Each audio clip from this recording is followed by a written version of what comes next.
Pessach, Matzah ou Seder. Você já ouviu falar a respeito da Páscoa judaica? Se você quiser conhecer um pouco mais dessa história, me acompanhe após a vinheta.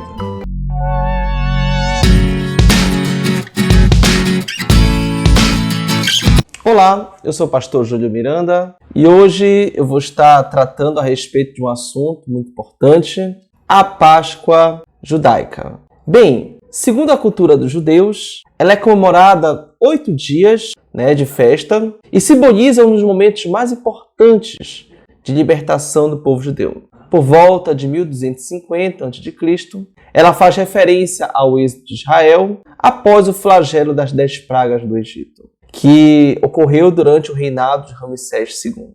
Um dos símbolos mais importantes dessa festa é denominado de Matzah, ou seja, pão sem fermento, que representa a santidade ou a fé deste povo. Esse elemento está relacionado à história de fuga dos hebreus, os quais não tiveram tempo de colocar o fermento no pão. Por isso, nas comemorações e festejos, a chamada Festa dos Pães Ázimos, é proibido comer pães com fermento. A respeito do calendário, Êxodo capítulo 12, versículo 1 ao 2, deixa bem claro: disse o Senhor a Moisés e Araão na terra do Egito: este mês será o principal dos meses, será o primeiro mês do ano. Bem, assim os israelitas foram mandados começar um calendário que ia celebrar a Páscoa no mesmo dia em cada ano. O calendário judaico é diferente do calendário ocidental. A data da Páscoa muda a cada ano do calendário ocidental. Ou seja, ainda hoje, há 3.500 anos depois, o povo judeu continua a celebrar esta mesma festa santa todos os anos no mesmo dia do seu calendário,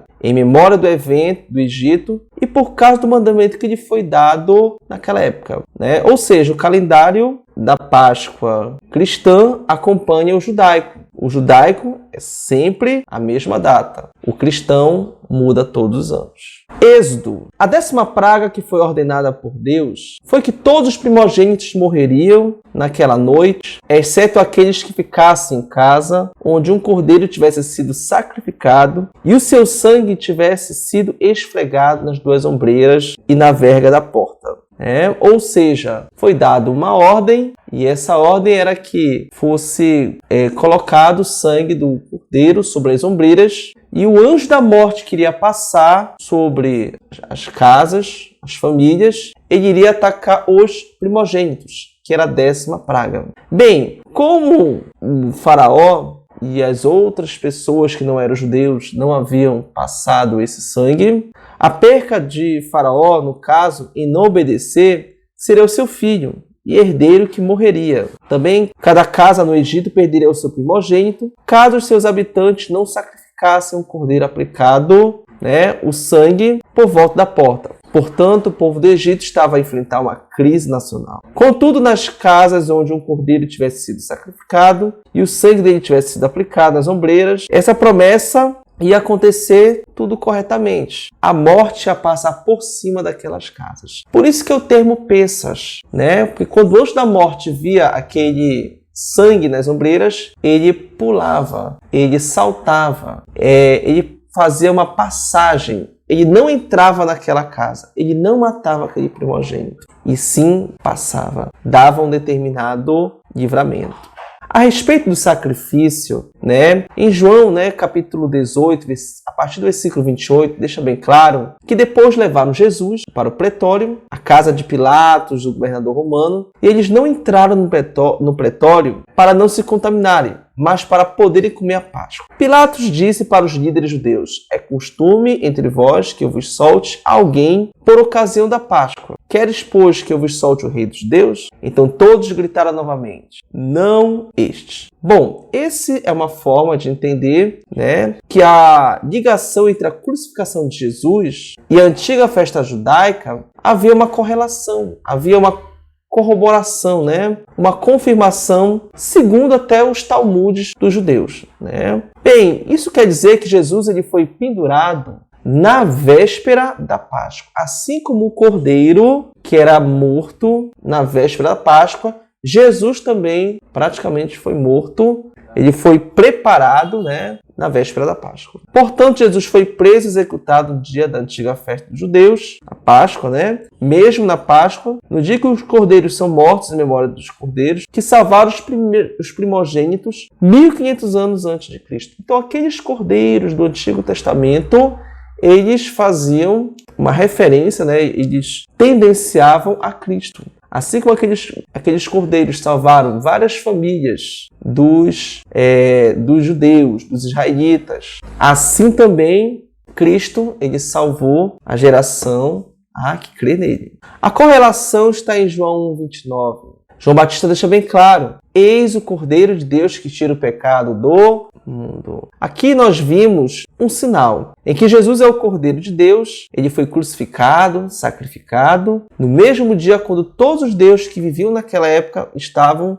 também a sacrificar um cordeiro em memória da primeira Páscoa, no Egito que tinha iniciado seu calendário. A Páscoa cristã, que marca a morte de Jesus, acontece em cada ano, né, quando a festa judaica da Páscoa acontece. Ambos esses eventos nem sempre acontecem no mesmo dia, porque na sexta-feira foi marcada na Sexta-feira Santa, né? Enquanto a festa judaica da Páscoa é sempre dia 14 de Nissan. Portanto, as festas podem ser separadas por vários dias. Por isso a Páscoa cristã muda todos os anos. Porque a Páscoa cristã acontece na festa judaica da Páscoa. E esta festa é marcada pelo calendário judaico, que calcula o ano de uma maneira diferente do gregoriano. A correlação é que Jesus ele morreu no dia da Páscoa. Ele foi enterrado no dia da festa dos pães ázimos, ou seja, os pães sem fermentos. O fermento ele simboliza o pecado. Os pães sem fermento simbolizam a santidade de Deus. Ou seja, Jesus ele foi enterrado,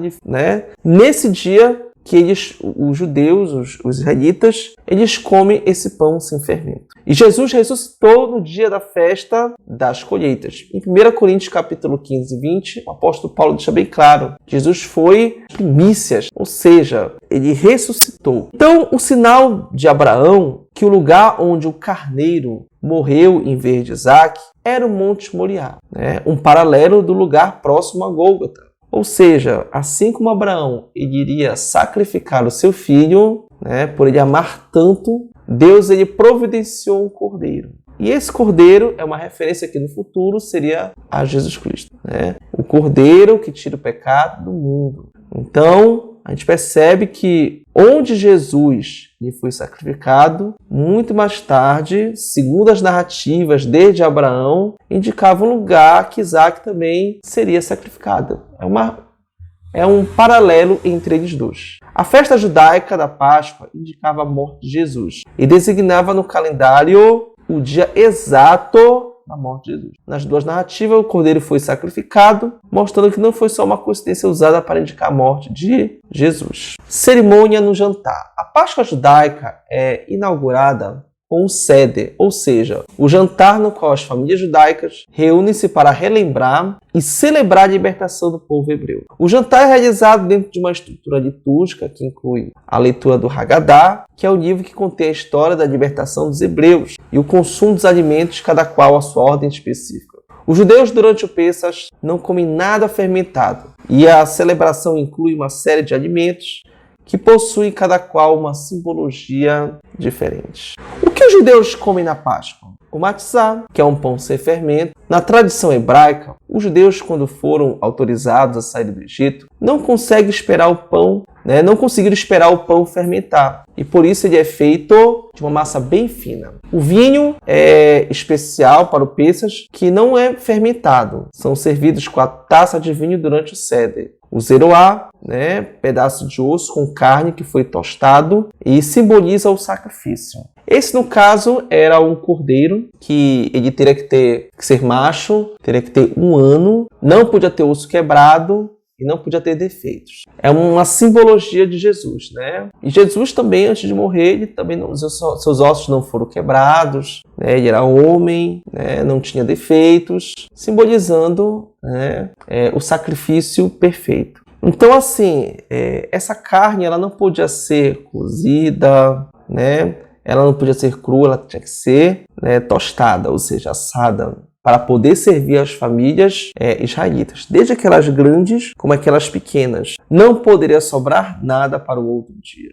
O maror é uma raiz amarga que simboliza a amargura do tempo da escravidão. A alface de charesete também é utilizada para simbolizar essa amargura. Ou seja, o tempo que eles viveram, 430 anos no Egito, servindo ali ao faraó Ramsés II, e o povo ali sendo subjugado, e o povo sendo perseguido. Mas esse tempo de amargura eles relembravam tomando as ervas amargas. O maró, que no caso é uma raiz amarga que simboliza a amargura do tempo da escravidão. A alface charesete, também utilizada para simbolizar essa amargura. E foram os 430 anos que os israelitas serviram ou foram escravizados no Egito, trabalhando pesado, construindo aquelas estátuas de Ramsés II, né, e outros trabalhos que também eles sofreram, né? A água salgada ela simboliza as lágrimas e o suor derramado pelos deuses durante a escravidão e é usada para o consumo de batatas cozidas. Bem, se você gostou desse vídeo, não esqueça de comentar, de curtir, dar um like, um joinha, se inscreva, isso ajuda a manter o canal. Muito obrigado pela sua atenção, um forte abraço, Deus abençoe.